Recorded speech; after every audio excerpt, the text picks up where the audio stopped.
रोज Avenue court में अरविंद केजरीवाल की पेशी थी, जिस पर अब कोर्ट ने फैसला सुरक्षित रख लिया है। केजरीवाल ने जांच में सहयोग नहीं किया है, ये कहा है ईडी ने कोर्ट में। इसके साथ साथ ईडी ने ये भी कहा कि केजरीवाल को बार बार समन भेजे गए थे, समन का पालन अरविंद केजरीवाल द्वारा नहीं किया गया। तो कल जब ईडी अरविंद केजरीवाल के घर पहुंची थी और उनसे पूछताछ हुई, उसको लेकर ईडी ने कहा है कि जानबूझकर समनों का पालन जो है वो उन्होंने नहीं किया और सही जानकारी भी नहीं दी। अरविंद केजरीवाल की गिरफ्तारी पे घमासान लगातार बरकरार है। दिल्ली शराब नीति केस में ईडी ने कल अरविंद केजरीवाल को गिरफ्तार किया था। तो आपको जो हम बातें बता रहे हैं ये ईडी ने कोर्ट में कही है। हालांकि कोर्ट ने फैसला सुरक्षित रख लिया है। 10 समन, कल जो 10वां समन था उसके लिए ईडी के 10 अधिकारी खुद केजरीवाल के घर पर पहुंचे थे। 7 बजे ईडी के 10 अधिकारी वहां पर पहुंचे और 9 बजे अरविंद केजरीवाल को गिरफ्तार कर लिया गया। इससे पहले 9 समन भेजे जा चुके थे, जिसके लिए भी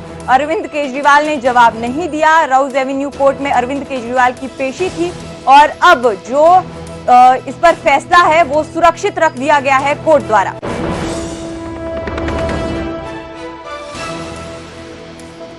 अरविंद केजरीवाल ने क्या किया? हम कहते रहे कि ये गिरफ्तार करेंगे, बहाना ढूंढ रहे हैं। मुझे ये बता दीजिए टाइमिंग क्या है? ये क्या चाहते हैं?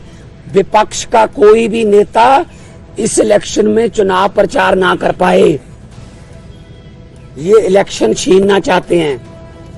3 दिन पहले रशिया में क्या हुआ? 88% वोट पुतिन, 2030 तक, आगे 40 तक भी जाएगा। और वो 12% है, वो खराब हुई वोट है, उनके खिलाफ नहीं वोट डाल सकता कोई। तो ये भी तो पुतिन के रास्ते पर ही चल रहे हैं। फिर ये डिक्टेटरशिप है।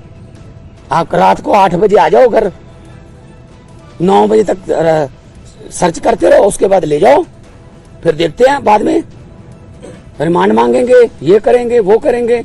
अरे एक देशभक्त बंदा है वो। अगर पैसे कमाने होते, IRS ऑफिसर है Arvind Kejriwal, commissioner income tax का, उनकी पत्नी भी IRS commissioner, Indian revenue service में। पैसे कमाने होते तो अपनी अच्छी भली नौकरी क्यों छोड़ते? में बीजेपी को खत्म करने में मुख्य आरोपी वही है। बीजेपी को डर ही वही है कि यार केजरीवाल अगर आ गया ना, ये हमें इससे डर है। उनको कांग्रेस से क्या डर? ये आयोजन कल लेट रात्रि को हुआ है, लेट, क्योंकि आप जानते हैं जिस प्रकार का गैरकानूनी एक्शन लिया गया है वो भी लेट रात को लिया गया था।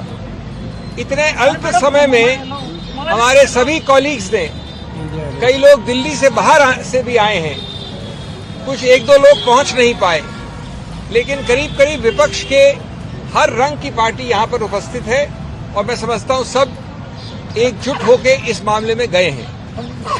हमने चुनाव आयोग के साथ विस्तृत रूप से वार्तालाप किया। हम सब अंदर थे, चुनाव आयोग के तीनों नवगठित चुनाव आयोग और उनके सभी अफसर थे। मैं संक्षिप्त में बता दूं आपको कि हमने क्या कहा। पहली बात कि ये बहुत ही गंभीर और व्यापक मुद्दा है। ये सिर्फ एक व्यक्ति या व्यक्ति विशेष या पार्टी विशेष का मुद्दा नहीं है। ये मुद्दा व्यापक इसलिए है क्योंकि ये सीधा संबंध रखता है भारत के संविधान के मूल ढांचे से, जिसको आप बेसिक स्ट्रक्चर कहते हैं। जैसा कि आप जानते हैं, मूल ढांचे का जो पूरा कानून है वो ये कहता है, बड़ी बहुत अनूठी बात है भारत के बारे में, कि अगर कोई भी संवैधानिक संशोधन मूल ढांचे के विरुद्ध है तो संवैधानिक संशोधन भी असंवैधानिक करार किया जा सकता है। अब इसको हमने कैसे पक्ष रखा? जब आप इस प्रकार की चुनाव के लिए जो एक समतल जमीन आवश्यक है, अति आवश्यक है, अनिवार्य है, समतल जमीन, उस समतल जमीन को आप बदल देते हैं, उसको समतल नहीं रहने देते हैं दुरुपयोग करके एजेंसीज द्वारा, तो उसका सीधा दुष्प्रभाव पड़ता है स्वतंत्र निष्पक्ष चुनाव पर, फ्री एंड फेयर इलेक्शंस। उसका सीधा दुष्प्रभाव आगे पड़ता है गणतंत्र लोकतंत्र पे, डेमोक्रेसी।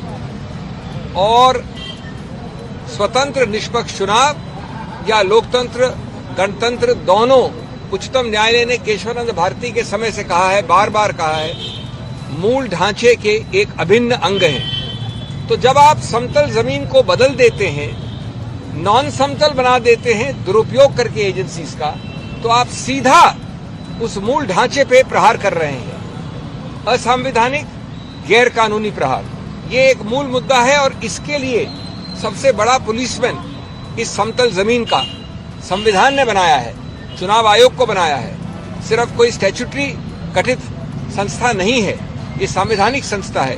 तो हमने उनको उनके उत्तरदायित्व की याद दिलाई और कहा कि आप बेझिझक होकर इस मामले में हस्तक्षेप करें। दूसरा पहलू हमने बड़ा रोचक रखा उनके सामने, हमने उदाहरण तो दिए, अभी मैं 2-3 दूंगा। स्वतंत्र भारत के 75 वर्ष के इतिहास में कई सरकारें आई हैं, उसका रंग ये भी हो सकता है, ये भी हो सकता है, ये भी हो सकता है। इसी सत्तारूढ़ पार्टी की सरकारें पहले आई हैं, लेकिन 75 वर्ष में कभी भी चुनाव के बिल्कुल शुरू में, चुनाव के आसपास एजेंसीज का दुरुपयोग ऐसे कभी नहीं हुआ। 75 वर्ष में पहली बार एक पदासीन मुख्यमंत्री को कल रात को गिरफ्तार किया गया है, पहली बार। कुछ हफ्तों पहले एक मुख्यमंत्री को मजबूर करके हटा के उसको गिरफ्तार किया गया। विपक्ष की बहुत बड़ी पार्टी, 125 साल से ज्यादा पुरानी पार्टी कांग्रेस के 94, 95, 96 के अकाउंट्स के विषय में 150 करोड़ से ज्यादा फ्रीज हुआ है। हमारे माननीय कांग्रेस अध्यक्ष, पूर्व कांग्रेस अध्यक्षा, सबने अभी आपके समक्ष 2 दिन पहले इस पर प्रेस कॉन्फ्रेंस भी की है। अभी हमको बता रहे हमारे मित्र लेफ्ट के, येचुरी जी खड़े मेरे साथ, उनको भी वैसे ही नोटिस आए हैं। तो आप मनु सिंघवी को सुन रहे थे। अब बात करेंगे कि कोर्ट में पेश होते समय केजरीवाल का एक वीडियो सामने आया, जिसमें केजरीवाल कहते नजर आ रहे हैं कि मेरा जीवन देश के लिए समर्पित है।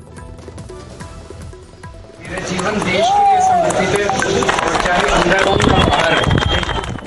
मेरा जीवन देश के लिए समर्पित है, चाहे अंदर हो या बाहर। मेरा जीवन देश के लिए समर्पित है, चाहे अंदर हो। इससे पहले केजरीवाल ने सुप्रीम कोर्ट में अपनी याचिका वापस ली। गिरफ्तारी के खिलाफ केजरीवाल ने सर्वोच्च अदालत का रुख किया था। सुप्रीम कोर्ट में वकील मनु सिंघवी ने कहा कि हम पहले निचली अदालत में अपनी बात रखेंगे। कोर्ट में अपना पक्ष रखने के बाद सिंघवी ने कैमरे पर बोलने से इनकार कर दिया और कहा कि जो मुझे कहना था मैं कोर्ट में कह चुका हूं।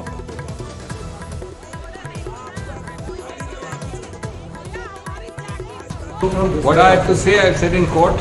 I don't want to engage on cameras. Sorry, thanks a lot. But again, sir, again, you just have arrest. Again, do you feel that he's a kingpin? Give me credit for so much. You spent so much time with me over the years. It's so easy to trap me with your...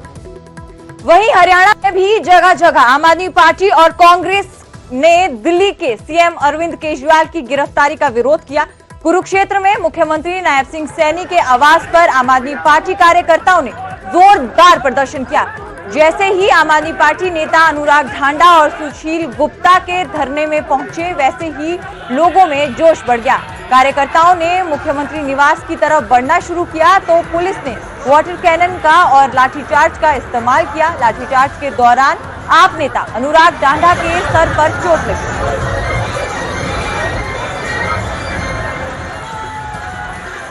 धर्मनगरी Kurukshetra आज गवाह बनी है अन्याय, अधर्म और अत्याचार की। हम शांतिपूर्ण तरीके से यहाँ धरना प्रदर्शन करने के लिए आए, क्योंकि इन्होंने कायरतापूर्ण कार्रवाई करते हुए एक सिटिंग सीएम को रात के अंधेरे में गिरफ्तार करके जेल में डाला। उसके खिलाफ प्रदर्शन करने आए थे। लेकिन हम तो कब से कह रहे हैं कि इस देश में अब लोकतंत्र नहीं बचा। लोकतांत्रिक तरीके से प्रदर्शन भी नहीं करने दिया, सिर के ऊपर लाठियां मारी है। आप मुझे बताइए, कौन से लोकतंत्र में ये होता है कि कोई पॉलिटिकल कार्यकर्ता अगर प्रदर्शन करे तो उसके सिर पे लाठियां मारी जाए, उनका खून बहाया जाए, महिलाओं के ऊपर जेंट्स पुलिसकर्मी उनकी गर्दन पकड़े। इस तरीके का अत्याचार और अन्याय सिर्फ भारतीय जनता पार्टी के राज में हो सकता है। ये तानाशाही चला रहे हैं, तानाशाही लोकतंत्र में इनको पता है कि ये टिक नहीं सकते।